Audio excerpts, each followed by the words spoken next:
Hi, I'm Aelita a teacher, educator, and the creator of innovative leadership program for children, A+ Smart Little Leaders. Rule number 16.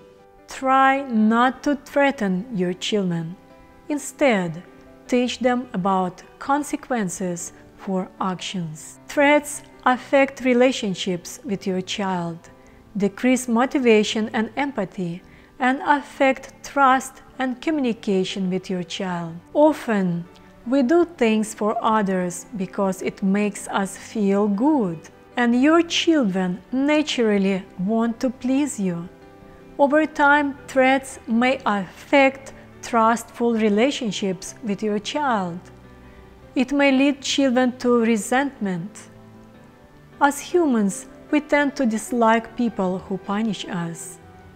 Each situation is unique, and you have to craft your own approach for every situation. For example, if you live in a house that is next to the road, then you should be very firm when you are explaining to your child about consequences of crossing a busy road on a red light.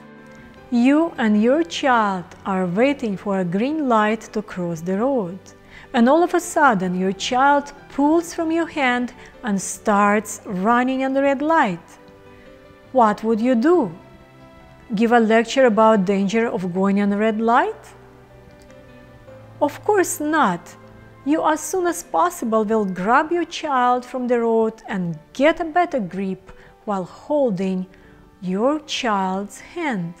If you right away start yelling and screaming at your child that you will spank him at home, that he is stupid, it will not help them to learn. What should you be doing instead? Instead, you teach your child about the consequences of their actions. Over and over again, you have to explain to your child about consequences of what could happen if they will run on the road at the red light. A car may hit them, they may be in a lot of pain, in the hospital, and for a long time will not be able to play outside again. Of course, when your child is little, it's your responsibility to watch your child at all times and don't leave your little child to play outside without your supervision. As your child grows, then they more consciously understand the danger of going on a busy road, to catch the ball or cross the road on a red light. Read a book with nice pictures or show a short documentary where your child can see what happened to those children who didn't listen to their parents. It's good to know that little children are more visual and will learn faster from watching a short movie on this subject rather than listening to your long lectures about the dangers of going onto the road. I would say use both approaches. It takes 21 days to form a habit for an adult, and it may take much longer for a little child to understand why it's so dangerous to do such things. And this is another example. What should you do if your children don't like to do their homework? It's not life-threatening. If you threaten your child, it will not solve the problem. Instead, find the real reason behind that. Take a different approach. There is no short-term danger if your child doesn't do the homework. However, there are long-term negative consequences if it becomes a bad habit. In this situation, you take your time and do the homework with your child. Meanwhile, find the real reason why they don't want to do the homework. Do they not like the teacher? Do they have a negative memory from being in that class? Or do their peers copy from them? When you know all the answers, then you decide on how you are going to resolve this issue. Summary: try not to threaten your children. Instead, teach them about consequences for actions and find the real reason behind that. Rule number 17. Give your child time and attention every day while they are at home with you. Give your child genuine attention and your time while they are at home with you. Because when they are gone, it will be too late to do that.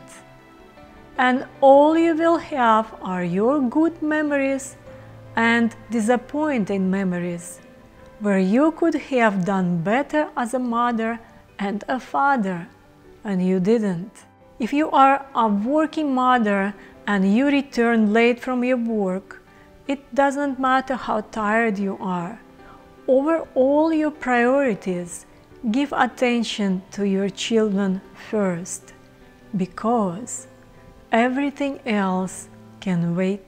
Give your children time and attention every day, even if this would be just a few minutes, because this is the most important thing for you to do as a mother and a father.